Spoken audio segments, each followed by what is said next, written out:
दोस्तों, आप में से जो लोग रोजा रखते हैं इस अपडेट को ध्यान से सुने, क्योंकि अगर आप भी ऐसी गलती करते हैं तो अभी से इसको छोड़ दें। अस्सलाम वालेकुम दोस्तों, मैं हूं असलम आलम और आप देख रहे हैं गल्फ एक्सपर्ट।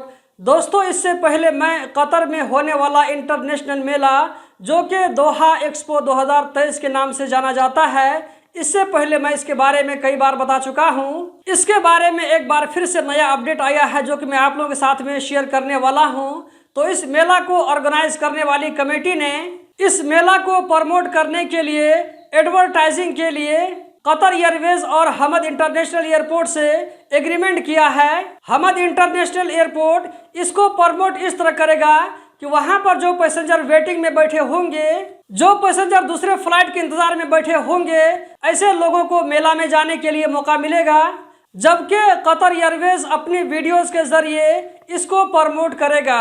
आप लोगों को मालूम होना चाहिए कि इंटरनेशनल मेला 2 अक्टूबर 2023 से शुरू होकर 28 मार्च 2024 तक होगा, जिसमें उम्मीद की जा रही है कि दुनिया भर से इस मेला में 30 लाख से ज्यादा लोग पार्टिसिपेट करेंगे। और साथ ही साथ आप लोगों को यह भी याद दिलाता चलूं कि इस वीडियो को जो कतर से बाहर से देख रहे हैं और उनके पास में रिहाइया कार्ड है, तो ऐसे लोग भी इस मेला में पार्टिसिपेट कर सकते हैं। उन लोगों को कतर आने के लिए वीजा नहीं चाहिए। बलदिया वालों ने अलखोर सनाइया में एक कैंपेन चलाया है। इस कैंपेन के तहत बलदिया वाले उन लावारिस गाड़ियों को उठाकर ले जा रहे हैं जो कि बहुत दिनों से वैसे ही सड़कों, गलियों पर और खाली जगहों पर पड़ी हुई है। अगर आपकी भी गाड़ी ऐसे ही बहुत दिनों से खड़ी है और उन गाड़ियों पर धूल मिट्टी जमी हुई है, तो आप उन गाड़ियों की खबर खैरियत लें, वरना बलदिया वाले उठाकर ले जा सकते हैं। अलवकरा, अलखोर, जखीरा, शमाल और शहानिया में हर हफ्ता जुमरात, जुम्मा और शनिचर को जो सब्जी मंडी लगती है, इसको 20 अप्रैल से लेकर के 27 अप्रैल तक के लिए बंद किया जा रहा है। लेकिन सलाल में जो इसी तरह की सब्जी मंडी लगती है वो 23 अप्रैल से ओपन हो जाएगी। कतर में एक और चैरिटी जिसको ईद चैरिटी के नाम से जानते हैं, इसकी तरफ से रोजाना 2000 इफ्तारी के पैकेट तकसीम किए जाते हैं। इस तरह रमजान के पूरे महीने में 60,000 इफ्तार के पैकेट तकसीम किए जाने का प्लान है। दोस्तों, आप में से जो लोग रोजा रखते हैं इस अपडेट को ध्यान से सुने,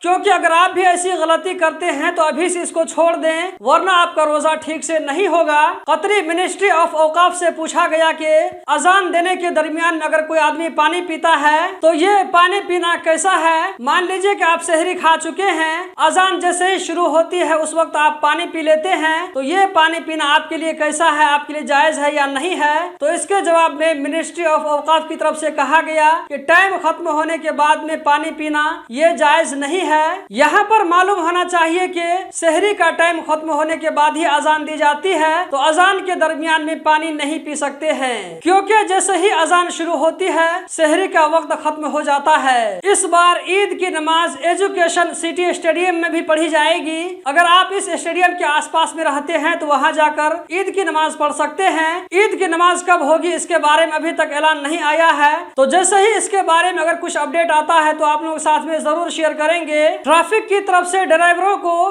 खबरदार किया गया है कि वो नॉर्थ ब्रिज पर ड्राइविंग करते हुए ध्यान से गाड़ी चलाएं, क्योंकि इसी ब्रिज पर एक गाड़ी जो कि रिविरा कॉम्प्लेक्स की तरफ जा रही थी, वो गाड़ी पुल से नीचे गिर गई। तो दोस्तों, यही थी आज की वीडियो। उम्मीद करता हूँ जरूर पसंद आई होगी। इस वीडियो को लाइक करके आगे जरूर शेयर करें। इस वीडियो को देखने का बहुत बहुत शुक्रिया।